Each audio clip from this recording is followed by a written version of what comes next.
Hello, everybody, and welcome to another episode of Task Solutions, where we're going to talk about some crazy things happening in the world of not just technology, but in the world of AI. I mean, who knew, right? More AI, but it's more than that, guys. We promise. Telling you that meme every time we talk about AI reminds me of the meme with the trombone, where the guy's like AI Yes, and yeah. yes. Anyways, yeah, Well, it's gonna be interesting. I think today it's less about like AI and face and more like what are the repercussions of some of the things that we're dealing with, especially for small to medium sized businesses. Uh, that's why we titled this wonderful masterpiece, The Credibility Crisis: AI, Trust Signals, and the Future of Digital Presence. I think anytime you use the term crisis, it starts to panic people. Well, I think people should be a little panicky about some things, specifically with their business, but maybe not so much that they can't think about a solution. And I think that's where we can help provide a little bit of that secret sauce. Because I want to basically say, I think it's fair to say that there's a major, massive shift right now for people, or there should be anyway, when it comes to integrating any kind of system, uh, basically that might help with their searchability and visibility or being discovered online. And I think that a lot of people are noticing that the word of mouth isn't enough for their small to medium business anymore. Uh, Specifically small businesses, like they're really struggling, especially in our local area. And I know our area tends to be around the Texas area. Specifically, we're in the Houston area and all the different service areas is around us. And I know that just within driving distance between you and I know that there's tons of businesses that, while they are what might be considered a thriving market, they're still struggling. So the question is why? Why is that the case? You know, and where do they turn to when word of mouth is no longer enough? It's a scary time. It really is, and it's one of those things. I always use 2019 with COVID and the website as a precursor, or at least a understanding. In 2019, customers that had a brick and mortar location didn't have a website. Um, they focused on what's what I'm looking for, Joe. It's one of those days, right? Essentially, they were operating you know traditionally, where you go into the store, do the Yeah, transaction, run the service, and we're good to go. sure. And on top of that, there's still a lot of changes going on. So distraction. No worries, no worries. No, it's cool. It's like, what happened? Where did Joe go? Um, but anyway, so those that when COVID happened and everything got shut down, people no longer were able to do business as usual. And those that had the internet infrastructure in place, they had a website in place, they had the ability to be able to continue doing business, and they were able to grow and thrive and flourish during the pandemic. Right. Fast forward, so now you have ChatGPT, you have generative AI, you have artificial intelligence, you have agentic marketing that's now coming around, and we are seeing the same thing. Those that are pivoting and are utilizing these tools are going to be the ones that are gaining the most from the fruits of it, of the labor. So those that are not, they're not competing with people that are using it. So it's kind of like the you know, you're on the freeway and well, I hope you're on the freeway, but if you're on the freeway and you got a bicycle and you're going right against a Nissan GTR, you may see a little difference in speed. Absolutely right. And I think that's the biggest concern right there is those signals like that, like the speed signal, the ability for people to be found online, uh the quickness of it. I think that right there is what we're experiencing, like technology itself is all about, is like making things faster and more efficient and reliable. And I think that's where people are starting to turn their attention to, when you talk about, if they're using these tools, that is the answer a lot of people come up with. And so I think what is interesting about this is that I'll take what Forbes said sometime last year. I want to say towards the sorry, earlier this year, towards this last month, where they basically said that AI is now marketing's gatekeeper. And what's interesting about this is that down here they mention a few things. They mentioned that AI dominated the cultural moment when it came down to the Super Bowl. And they cite a few examples, of course, but the most important thing is the scale versus the trust problem. And I think what's great about that is there are millions of influencers, says Castro, but the hard part, and this person who's being interviewed, but the hard part is figuring out which 10 relationships are actually worth the time and cost to build meaningfully.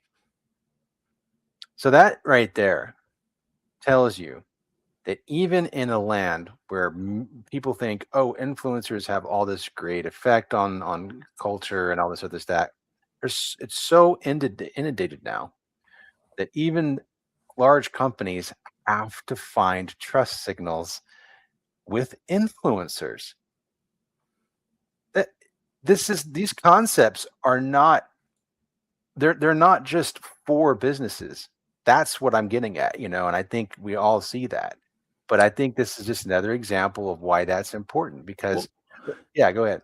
No, I was just going to say you're absolutely right. And so the term that people use online or in this profession is really UGC, user generated content. Right. And I'd like to talk about McDonald's because McDonald's has actually been in the news recently, and I'm not sure if you're aware of this, Joe. But they came out with a big arch, and no one really, not really care about the product, but I'm more interested in what happened with the CEO. So the CEO Right. decides that during lunchtime that he was going to go ahead and take a bite and eat it, and so people started making fun of user generated content because they found it cringe to have the CEO doing what he was doing. And of course, what I found really amazing was they took the cringe and people making fun of what he did and they Yeah, made it actually into a thumbnail, a meme. I don't know if you saw that or not. I did. Yeah. Yeah. So I think that's fantastic. Like that just exemplifies the point. that happened this week. So that's, I mean, Yeah. it's happening with major companies, and if you're able to catch along and follow that, you'll see that the article and what's going on, it's not just theory, but it's actually in practice, and we're seeing that with gigantic companies doing I this. do. So And I think that what people need to realize is that just like you said, this can make and break big companies too. The trust, the credibility. Obviously, the bigger they are, the harder they fall. This is a phrase that we know very well, right? But correct. usually people associate that with real space, like in real life. It's physical. The big birds that they fall, it's hard. Right. Yes. But Right. it goes for these concepts too. And here's the thing. Search engines, I remember, and you probably remember, they used to show like 10 blue links. That Right. was it. When it first started off, links. That was it. It was nothing else. Well, half the page Google, was the logo. If you remember, half the page was a logo. First of all, right, right. But then you had Yahoo, you web had crawler. right, and that's it. You had some Right. links, and now here's where we are. These tools summarize the internet for you at the top of the page, and they recommend a business or two. Right. Like what? You're literally you the illusion of choice at that point, right? In some capacities, but that's why you want to try and be. You want to try and be in that suggestion. And if you're not, well, then your credibility isn't strong enough. So You haven't done the work. I want to talk about that real quick, Joe. If you wouldn't mind sharing your browser again, just go to Google and just type in McDonald's. Don't type in anything else. Just type in McDonald's. Okay. Just type McDonald's.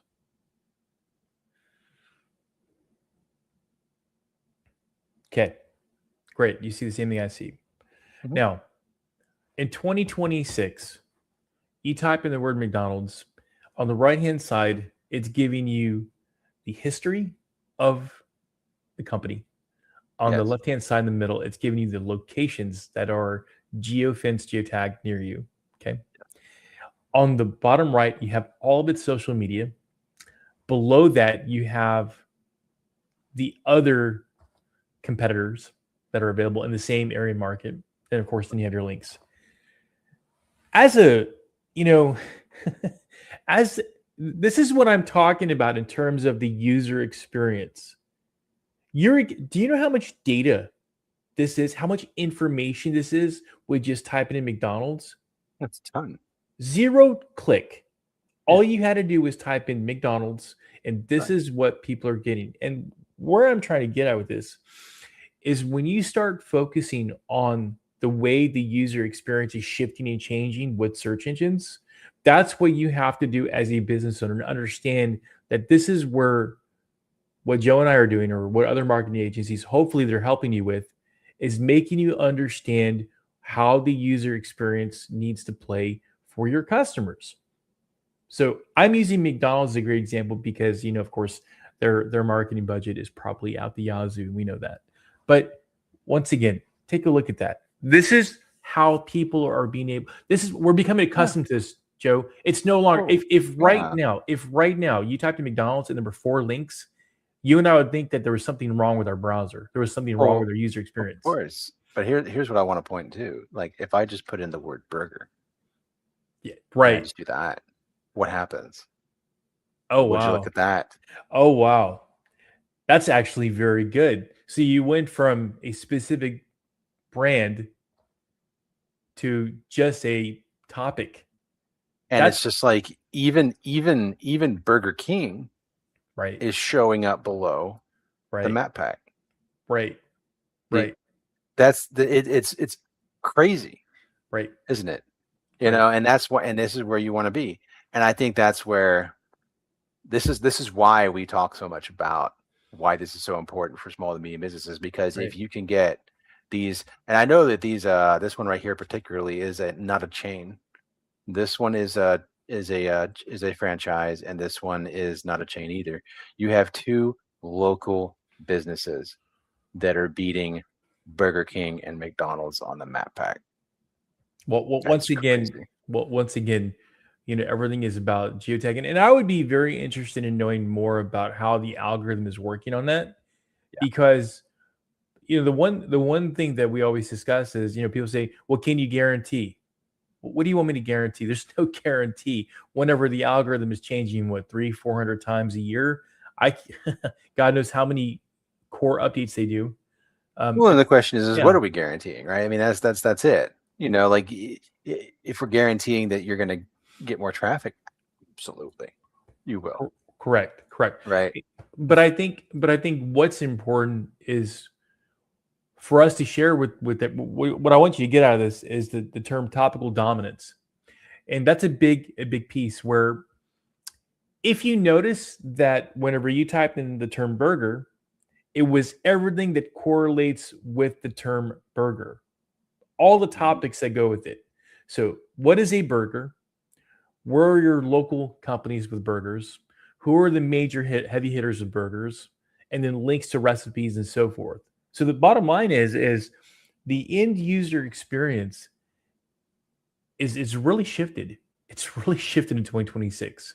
So, and they're trying to make it where when you're on your phone, it's much easier to actually get the information very fast without having to click and go ten pages in. Oh, absolutely, So, and then it should be, but at the same time, you're also missing. There's some sacrifices that are being made, such as what content is may or may not. It may be relevant to what you're looking for, but it is definitely more curated content at that point, because the AI is filtering out some things, and that's the challenge we're trying to show people is a problem. Look, another major issue, actually, if we can switch it up a little bit, yeah. is really fake reviews and AI generated reputation manipulation. So I want to point out something that the New York Post, I believe, said, and says that there's been an issue not too long ago where fake reviews of real estate agents are taking over Zillow. Yeah, this was a thing. I remember this actually happening in June or July, where they were talking about this sort of stuff. Where uh, one, if I'm not mistaken, Zillow themselves actually were doing something weird. They were trying to like compete with themselves. Like they bought a bunch of real estate and they were selling it at super cheap prices for the market, right? They were competing with themselves. It was interesting. But what I wanted to point out is that nearly 1 in 4 real estate agent reviews in 2025 were likely written by artificial intelligence, according to originality.ai, which, as you know, is an artificial intelligence dedicated to sussing out other artificial intelligent content. So it's interesting because what that means then, and we've heard about this stuff before in the past, where people have bought reviews so they can become more quote unquote credible online.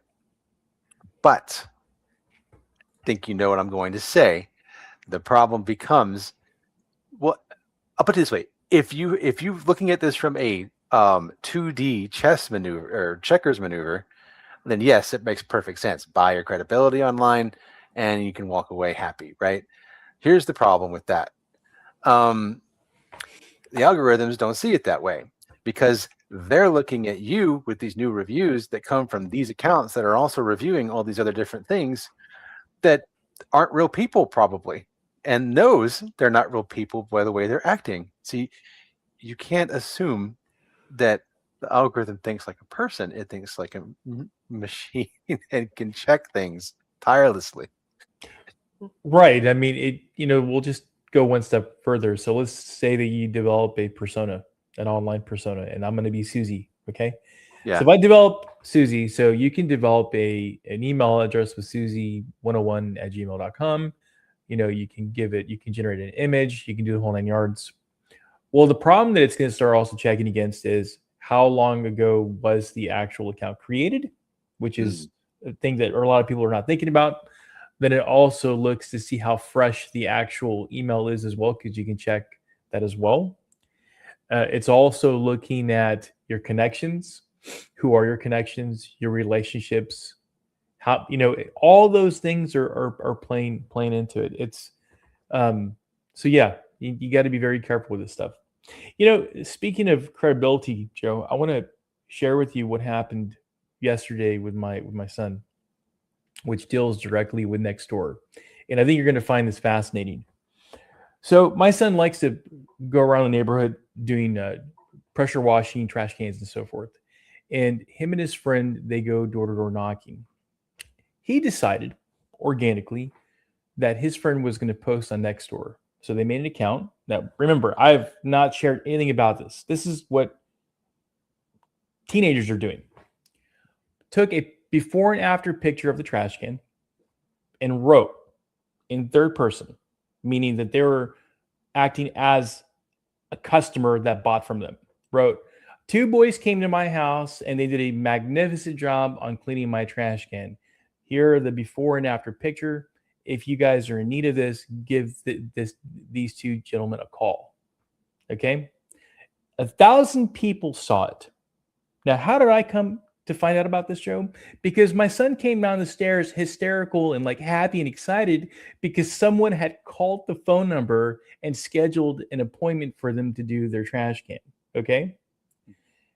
There's the reason why I'm getting to this. So they booked the call, and what they did though is they manipulated Nextdoor by acting like a customer. And then the other kid messaged on the same post, wrote, I just had my house done too. They were great. Had another person validate the fake post. Right. Okay. Which allowed other people to call. So if a 13-year-olds can do this today. And by the way, if we talk about if it was a legitimate business and if they were doing this, that is going to ruin credibility. If people find out that you are manipulating posts, if you're manipulating services, if you're manipulating things like that, that ruins your credibility. Please don't do that. Please don't do that. Okay? Absolutely. But I just wanted to share that because that's a very, very basic thing that two 13-year-olds were able to come up with. So if two 13-year-olds are doing that, you can only imagine the sophistication of what's going on in the world today, utilizing tools, applications, and so forth. So I just wanted to share that as a interesting piece to go with this. Absolutely. Well, and I want to not only bring it up, as like a point to talk about, obviously, and as a point of concern. Anybody out there putting their hands together like Mr. Burns and going, yes, maybe I should partake in this as well. Well, let's stop all of that by simply pointing out that the FTC is now warning that they're going to start bringing fines to any companies that actually are participating in such things. Not cheap either. We're Right. looking at $53,000 per violation. So I want you to imagine if you bought 100 reviews from some sketchy person online, that's $53,000 times 100. Okay, so let's not do that. How about that? And focus more, of course, on organic growth. And here's why, guys. If credibility becomes fake, the entire internet stops working. That's it.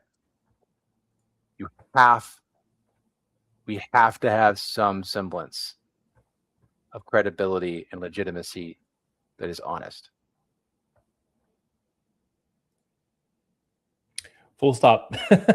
No, you're absolutely right. And just to let the viewers know that we have been in meetings where we've seen people come up and say, "Hey, I don't need you guys. I have a company right now that's generating me reviews, and I know how to game the system." That's exactly what the gentleman told me. And I just looked at him. I said, "Good luck. That's a we'll see you shortly. You're gonna have major issues with your reputation. So strongly recommend not doing it." And it was an actual company and Oh, of big chain. It course. was a big chain. Well, and then if I'm not mistaken, that same company did fall into some legal trouble and was not specific about what. So I don't know if it was because of that, but I will definitely say that if you're doing one thing, you're probably doing another. So definitely, guys, keep it above board if you can. And again, there's enough noise out there without having to be fake. And I think that's where our next segment can come into, is why authentic digital presence matters more than ever. Because authentic signals are becoming the most valuable signals, period. Look, customers look for some basic things. They look for consistent activity. They look for real customer responses, of course. They can kind of tell when it's fake, not always, most of the time. And of course, they're looking for a clear message. I think those things are good. Is there anything you wanted to add to that list, Sean? No, it's pretty good.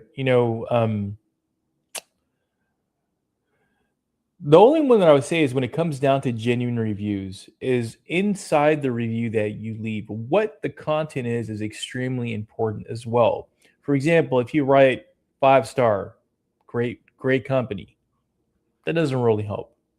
But let's say that you were getting your oil changed, okay? And you write, "These guys today," specific name of the person, "did a wonderful job on my car. They gave me great advice on the difference between this type of oil versus synthetic oil. And they told me to pick this tier because it did X, Y, Z." You're probably thinking, well, I don't have time for that. Well, let me put it this way.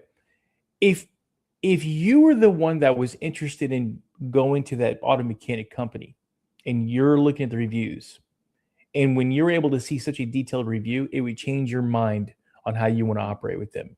So that's why it's so important for us to leave. Going back to what you said, Joe, you know, if we have the most authentic and we respect the internet, we respect the tools and what we're supposed to be doing, we all benefit from that. And if we don't do that, it does break and it becomes a Yeah. complete useless tool. So just want to reiterate that again. Oh no, that's fantastic. And that leads great into like this ideology I think we have over here at Tap Solutions, where I want to mention, look, you're not just convincing people, right, to come over and you know use your business, use services, products, whatever you guys are working with. You're also having to convince AI systems, Right. the new algorithmic changes, blah blah blah. Just think Gemini, ChatGPT, Perplexity, Claude, you name it. Okay, uh, it's an important shift, but I want to really put it this way, and I'm definitely doing this for a soundbite. Digital presence, it used to be about marketing. You had your Coca-Colas, you had your Walmarts, you had these big brands that had entire PR departments. That's why when you look up digital presence, you're probably going to find more about PR than you will about online digital presence. But what I will tell you is that there's a big shift with that now, because now it is not about marketing exclusively. It is verification. That's what digital presence is being used as now. Right. Verification by clients, customers, whatever, for you to see if they're going to use you. Clip that. Yeah, exactly right. I'll go one step further, and I'm going to go back to the next door case because a lot of customers we work with, a lot of clients that we have are also in the service industry, and I'm going to use the handyman as an example. How do you differentiate between two handyman? Well, everybody can have a truck. Everybody can have a magnet on the side that you get from Vistaprint that says handyman services, right? And cash basis. So you go up, so knock on the door, you solicit and say, hey, I'm here. I can take care of your fence. Two companies can do that.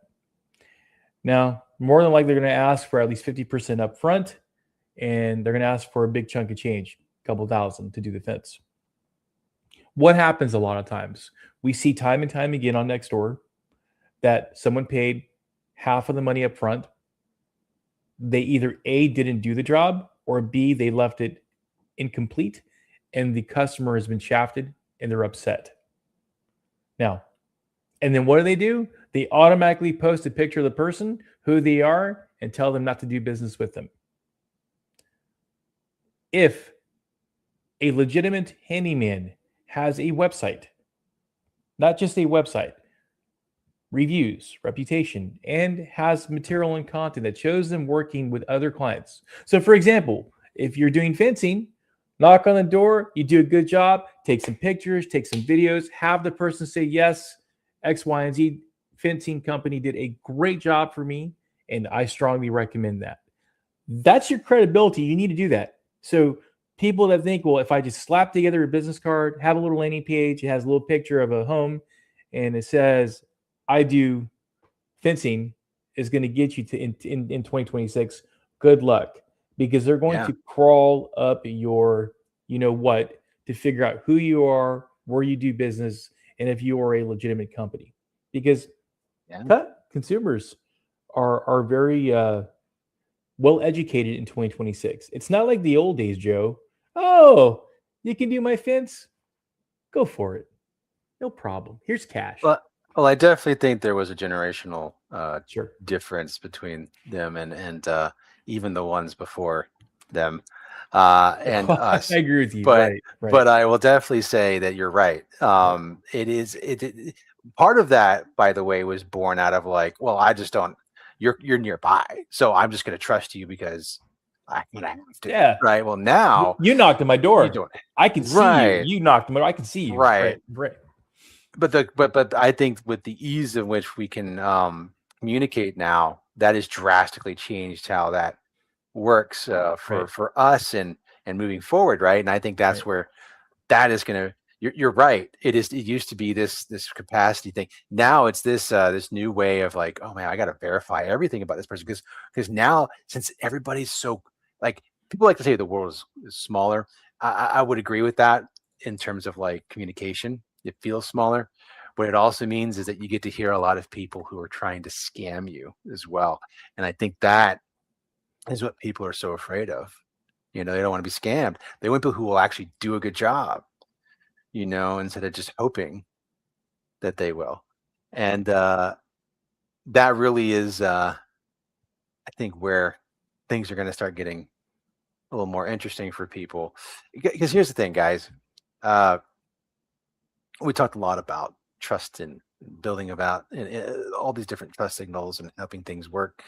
What happens when you do have a lot of trust signals, right? When you've built the work, you've got the social media running, your digital presence is actually kicking in pretty or doing work for you and verifying yourself for your clients. What happens? Well, you got to be able to actually one deal with all those people who are trying to contact you. Can they contact you? I mean, sure, you've put out stuff on social media, but are they actually are those things being monitored? Can you actually pay attention to those? Are you working so much on the work itself and not paying attention to new clientele like you should? Because those are really good questions. And so this is where we move into a little more of the idea of what agentic marketing is all about. Don't let the word agentic marketing fool you into thinking that it is about making pay-per-click so optimized it's amazing. No, that's not what this is about. It's about the key word, I believe, is automation and monitoring and then triaging a whole lot. My favorite one, Joe, is, oh, I can just throw some money at something that's going to make all my dreams come true. Right. Yeah, that's not that's not what this stuff does. There's more to it. It's not a it's not a platform sort of thing where you just pay a certain dollar amount and it just magically does things. I unfortunately I think a lot of people view that as the case, and part of that's honestly, Sean, it's the fault of pay-per-click marketing. Where they could do that, they could just throw money at the problem, and they had an agency come in and make ads and then submit it and then force it in people's eyeballs, basically pay money to force the ad in people's eyeballs, and hopefully they ingest it, which is funny because this is how inefficient that was, right? 4% was the conversion rate, and that's considered a healthy conversion rate.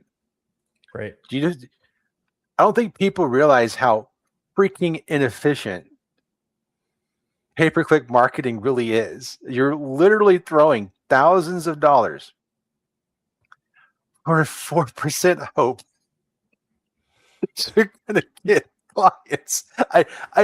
I'm not saying it doesn't work, because it does. Okay, it does work. But just when you say it out loud and in that perspective, it truly sounds ridiculous. You're literally spending tens of thousands of dollars for 4% of something. Like, who does that, right? So why not do something a little more reliable? I think that's what we're trying to get at. And fortunately, with agentic marketing, that is what can happen, because now you're going to be able to basically look. We're not trying to say that the strategy isn't a good one. Pay-per-click marketing is definitely a strategy. I don't think it's a good one personally, but I think that there are better ones. But it is a strategy. Your social media campaigns that you're running and growing your digital presence, I think that's a way better strategy, right? To grow. And so AI agentic marketing is not about replacing strategies. It's amplifying a good strategy. And I think that is where people are going to be happy. And look, you can amplify pay-per-click campaigns with agentic marketing. You can. But where is it going to go? Right. To 6%? Is that what we're going to do? Is that what you're going to accept? Or are you going to accept something that's harder to do, like growing your digital presence, growing your footprint on the online? That's harder to do in terms of organic growth. And maybe that's a better task for agentic marketing. Well, and when we talk about marketing in general, I think one of the biggest concerns that I see is people want something for nothing. People don't want to do any investments. People don't want to spend money, but they want to complain when they're not seeing proof. They want to see when they don't see evidence.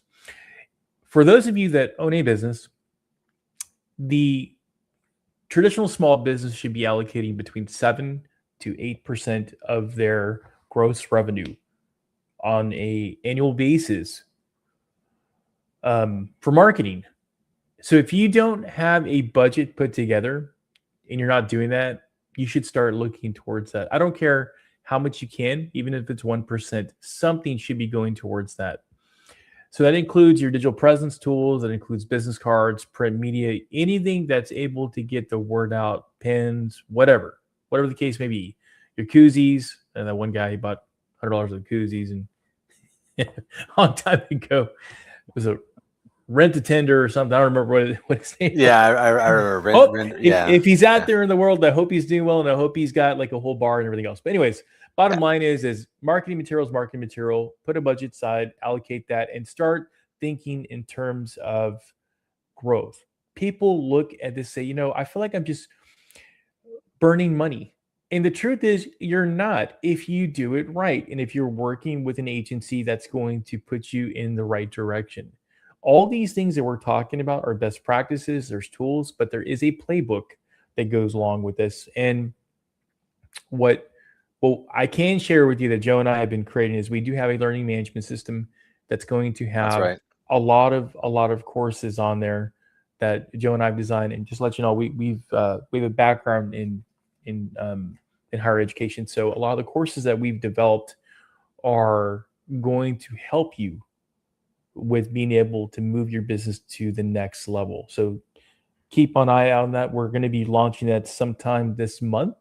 I can give you an exact date, but we're hoping that in March it'll be launched, and then from there you'll be able to give us a call or talk to us, and we'll go from there. But anyways, where I'm getting at is we try to put you in the right headspace. We try to give you all the pain points and the challenges and what you should do based on where you're at. But at the end of the day, Joe, they have to make the decision. They have to be the ones that decide that they want to make a change and move this. Please stop paying people money and assume that everything is just going to work. You need to be in the game. You need to be in there.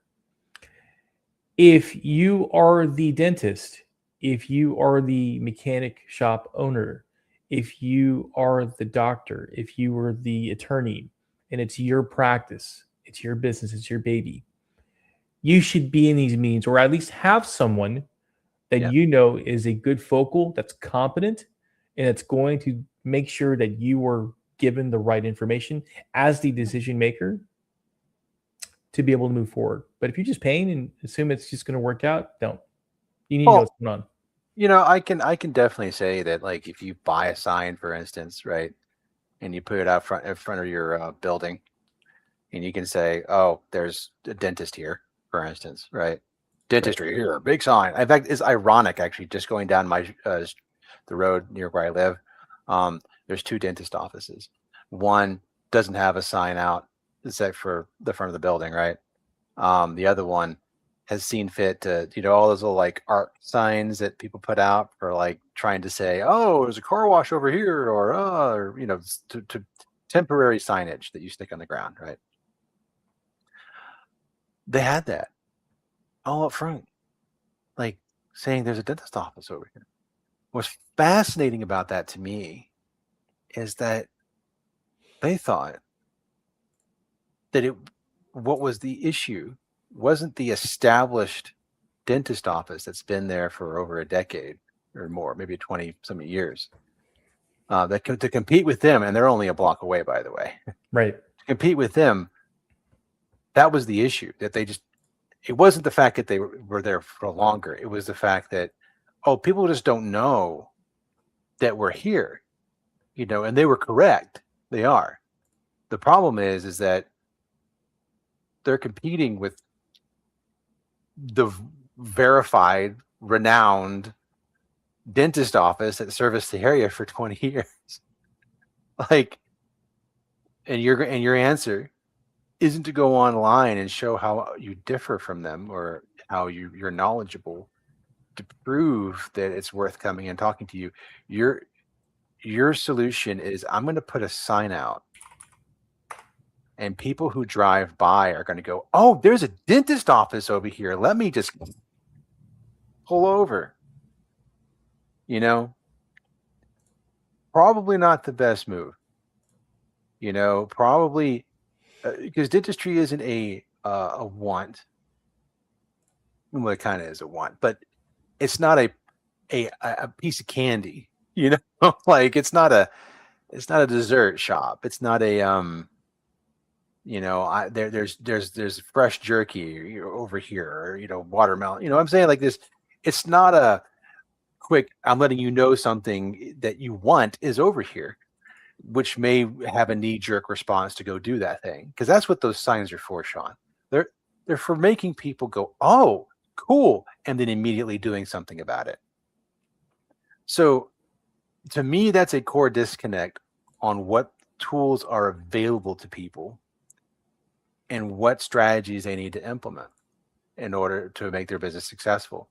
Because if you just take 10 seconds to think about why a dentist office, or what a dentist office can do to make it easier on themselves or to become more trustworthy, is, what is their service even about? Well, when somebody chips a tooth, they go to the dentist office.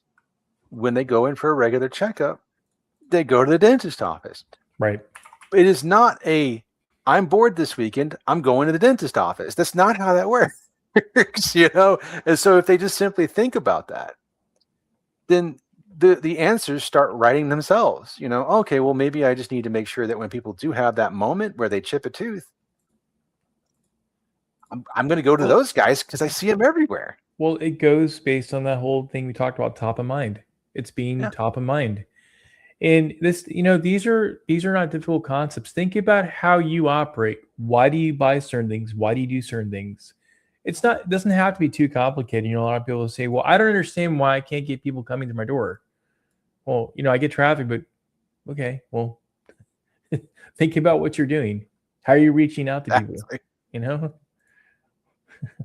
That to say. Sorry, go ahead, Joe. No, I was just going to say, all that to say, we have great news for everybody. Don't worry, all this stuff that we're talking about, if it feels like it's you, we have an answer for you. Okay. What is the one thing that we always say when it comes down to small businesses and any SMB in general, is that you guys are the underdog. You guys have been dealing with a lot of crap from big business coming into your spaces, bigger budgets. If government doesn't always help too much either. They like to throw curveballs at you. Heck, very often it's not just the curveballs of present circumstances, but really barriers to entry, regulation, yada, yada, yada. Could go on, right? But that's not what I'm about to talk about. What I'm about to talk about are some things that you can do to bite back. And if anything has been made clear over the past few years when it comes to AI, check this out. According to a survey, adoption of AI tools among small businesses jumped from 39% in 2024 to 55% in 2025, a 41% surge in just 1 year. Well, you keep laying off everybody. I'm sorry. It's different. It's a different story. So but what's interesting is I love this next sentence. If you run a small enterprise, that number should make you sit up and ask, are you ready to ride the wave or risk being left behind? So if this sounds familiar because you know us and we've talked to you directly, sit up and listen and ask yourself that question because it's definitely the case. Main bullet points here to bring up are speed and accessibility, being able to have AI-powered chatbots, automated analytics, generative AI tools, blah, blah, blah, blah, blah. Rise of GEO. Basically, guys, we're GEO specialists in case you didn't know. All right, in case any of this wasn't clear, we are GEO specialists. And then some. And obviously, broader use study cases. Obviously, the biggest takeaway from this that we want to point out to you guys is small businesses now have access to capabilities that were once reserved for enterprise companies, big, huge, ginormous companies with massive budgets. And it really is amazing because these tools, people spent millions on these things just 5-6 years ago. Okay. Yep. But here's the problem. You have to know how to use the tools. Just because you have it doesn't mean it's what we talked earlier. You can't just throw money in it and it solves everything. You have to know how to implement. Look, you got a circle saw, you're going to cut some boards, right? That's what you're going to do. But if you don't know how to cut boards properly, you're going to have a bad time. Right? It's going to cut. Trust me, it'll cut. But will it cut the way you want it to? Right there is the problem. So where do we go from here? Give us a call. That's it. Right there. And guys, I've been sharing all these articles in, of course, the all the different chat areas that allow such things from StreamYards. The point is, guys, we're not here to. We wanted today to really be a good opportunity for people to understand that if you have a tiny team, even if it's just yourself, believe it or not, you are the one who will benefit the most from what we're talking about. It's not, if you're listening to this and you made it this far, one, I want to thank you. Two, I definitely want you to know that if you're looking at this and going, it's just not me, I can't do it. But you can. It was built for you. That is the most important takeaway, because the efficiency advantage doesn't benefit the massive company that has 50 employees because they've already tasked those employees to do the thing that the AI is going to help you do without having to have 50 employees. You know, we're not replacing people, not that. It's just enabling you to punch high instead of at your belt level. I don't know what to say. Well, I think you said it all. I mean, you captured a great moment, and I those that are listening, great. Those that will listen later on, even better. Those that don't hear it, well, sorry.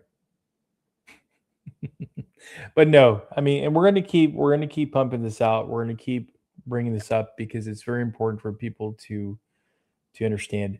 For those of you, I think we do have a comment. Okay, no, okay. Any latest comments? But please reach out to us. Comment on the video below. Love to hear from you. Love to hear your comments and your takes. And what is it you're doing to embed these tools into your workflow and into your business? And what are some of the results you've gotten? Love to hear from y'all. All right, guys, thanks so much for listening. We will catch you next time at the same wonderful bad time on the same bad channels, and hopefully have even more information for you guys to think about. And definitely call us, like mentioned, but also remember, guys, we're in this to help you understand what's happening, not just to sell you a model of some kind. We're all about making you aware of what's going on and why it's important for you to stay hip to it. All right, guys, y'all have a wonderful rest of the week. Catch you later.